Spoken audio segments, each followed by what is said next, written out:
Hi, I'm Amor. I make games, you play games. It's nice to meet you. Okay, so there's a lot of very polarizing opinions on whether or not you should get a degree, both in the current job climate and in game dev in particular. Some worry it's anti-intellectualism, others worry it's a valid concern. Luckily, I'm here to provide a comprehensive inside scoop on the matter. Pros, cons, personal feedbacks, things to do before deciding, and what to do before applying. My qualifications are I went to post-secondary education for game art degree, and it was the best decision for me I could have possibly made. But it was an educated decision, so yeah. I am begging some of y'all to take this seriously. There's a reason there's a high dropout rate in those courses, and it's not what you think. Let's first get the cons out of the way. Everybody knows them, everybody talks about them. You do not need a shiny piece of paper to get a job in the game dev industry. It does not matter, it's not a job requirement. The only way it could be is when you're checking off the 3 years of experience on an entry level job. And at that point, you do not need it to be university. You can learn all those skills in your spare time, make games, etc., and still get those 3 years covered equally well.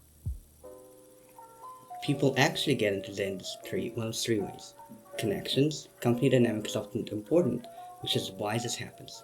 And the way to get in is by going to regular networking events and meetups, befriending people, get portfolio advice, get references, get the job. Or doing contract work or freelance.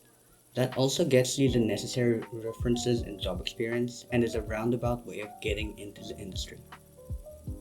You could be working odd projects here and there in film, app development, advertising, and illustration. I can mostly only speak on the art side of things as I am in the game art side of things, but it tracks for every possible job in the industry you would like to get, in one way or another.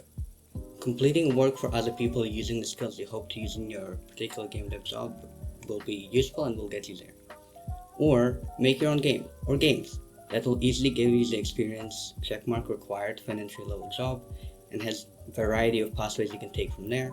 You could sell your own games or start your own company. You could use your knowledge of the game development and publishing pipeline to leverage why you're qualified for the job. You could get a job or even get request hired for a job in a bigger company for a game designer contract, etc. This isn't a limiting factor, of course, people get in all manner of ways, but those three are the most often ones. If you finish a degree, the likelihood is you're still going to have to undergo one of those three methods before getting a job.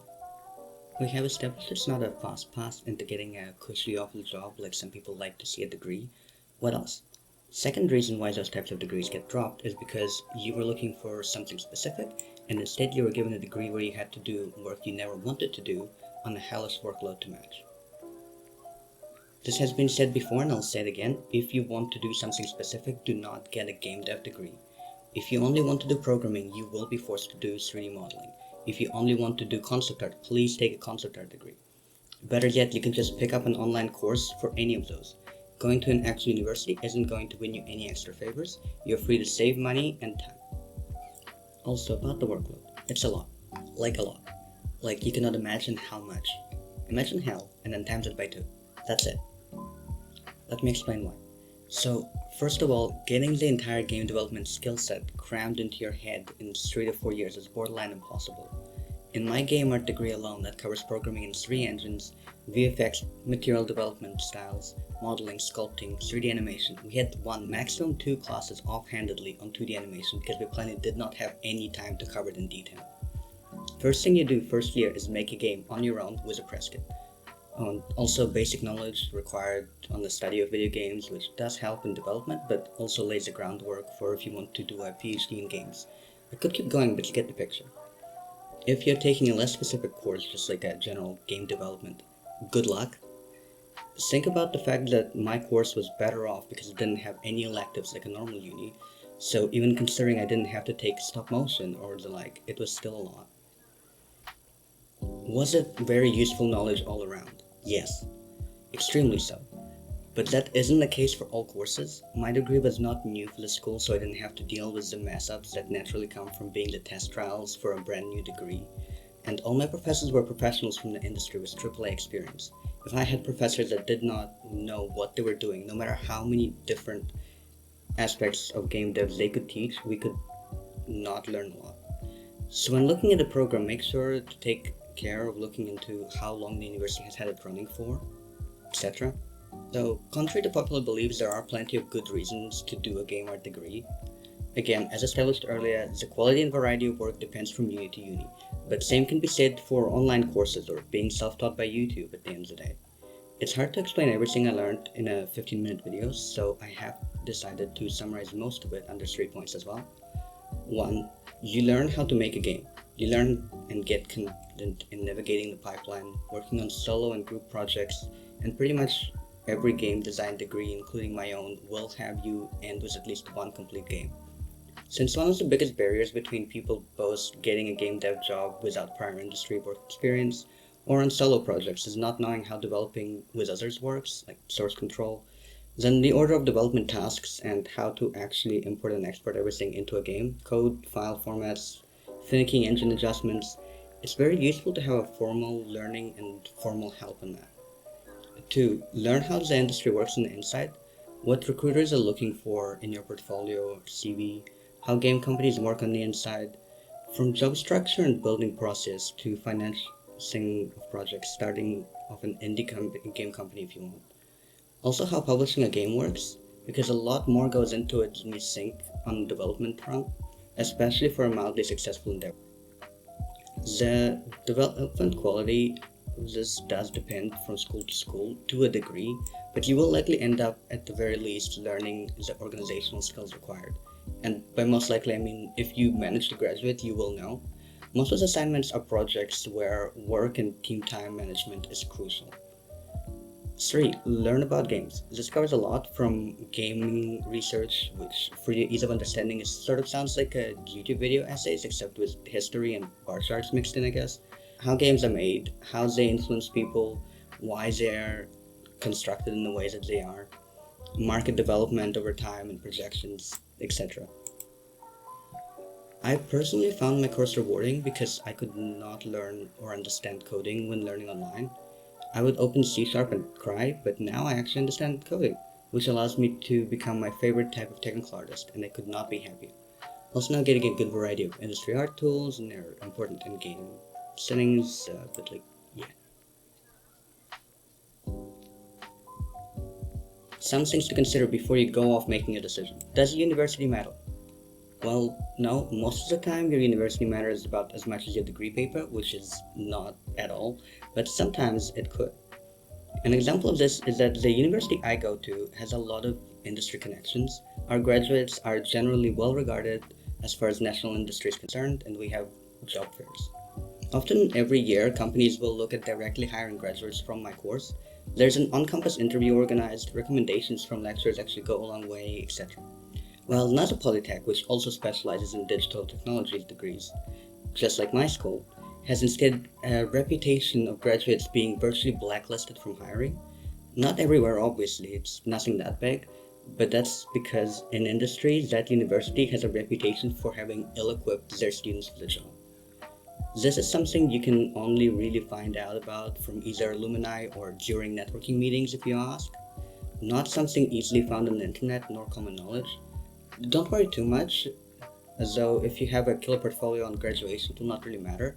Just getting a killer portfolio is hard, and you gotta work hard for that, but I believe in you. But before entering, simply looking at reviews is not enough. Here's what you do. Now here is an important part. Let's say you decided, yeah, maybe tertiary education could be for me. Check. First step is participate in game jams. I know they can be intimidating, but trust me, your experience level prior does not matter, just try them. Make games. They will tell you a number of useful things. Number 1 is this an interest I can maintain long term? Before applying to my uni, I did a 48-hour game jam, and it was intense, and my degree was equally as intense for 3 years straight. Doing game jams will let you know if making games is what works for you and your skill set, or maybe you should look into something else instead. Number 2, it gives you some experience with game development prior to joining the course, which is important if you do not want to get swept away by the workload later on. It can be overwhelming in game dev, and having a reference point on how games are made, even if you do not understand it yet, will be useful. Trust me. Now that you've tried game dev, learn more of it. Well, not game dev specifically. You know this is a game art channel, so for me this means learning Blender half a year before my application. Animation, illustration, whatever I could get my hands on online.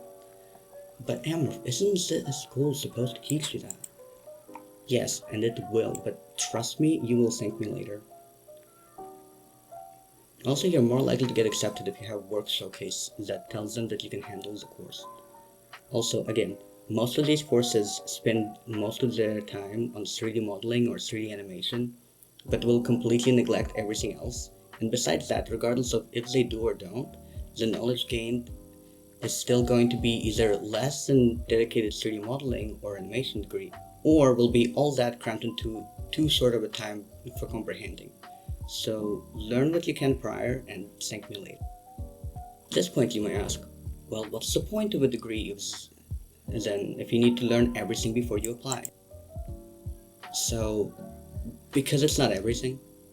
To quote my professors, the only work that is portfolio worthy for an entry-level job for you guys is one that was marked at least an A+. And there's good reason for it.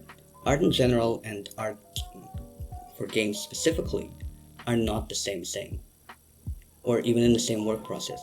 So simply trust me when I say it's the necessary basics. Unrelated, I also got asked recently if there's any subjects you need to take at school for this kinds of things. The short answer is for game art degree, no.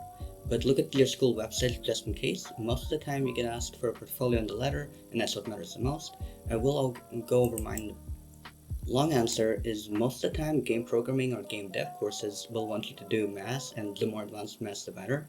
And the game art classes will have at least one class on classical art, which has a good 50% chance to be with a classically trained art teacher as well, so get some live drawing practice in. If taking drawing or painting is not a requirement, and if you are lucky it will blow over and you won't need it at all.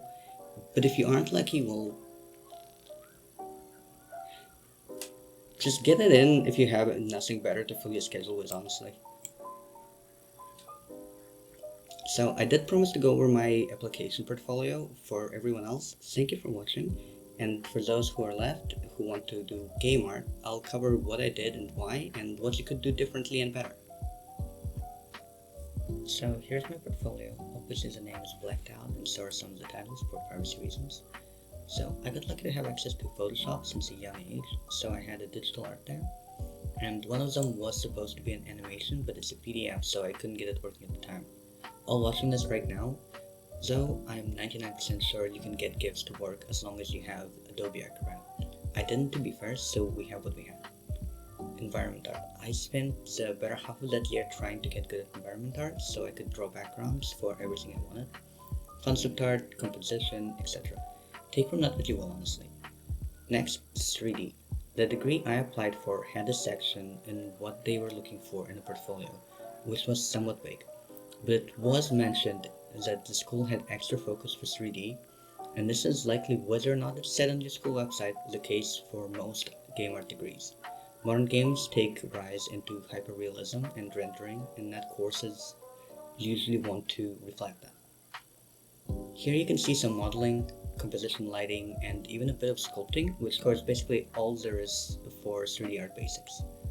Next, I used to try doing a lot of character art, and since considering a job in game art, I naturally started drawing character concept art, which is why I included it here. This more shows you know what is necessary in concept art for video games and how to draw it. Even if that wasn't entirely true at the time, this does show I could be trusted to pick up full character turnarounds easily once the actual course started. Lastly, I did take painting in school. You know, game art, being able to draw by hand, all that stuff is a valid addition to a portfolio, and some would consider it important before you can grab a stylus. My other works were either for previous game projects or similar concepts, or resulting images from tutorials I have repeated, more so to show, hey, I've done this before and I understood the material than anything else. To conclude, this isn't necessary to get into the school, but it's just what I have, and I know people do not show many examples of portfolio for this kind of thing online. but I can, so if you want to use this as a checklist, you can. Also, PS, this is my current portfolio. This is what I had before starting my uni 2 years ago. Thank you.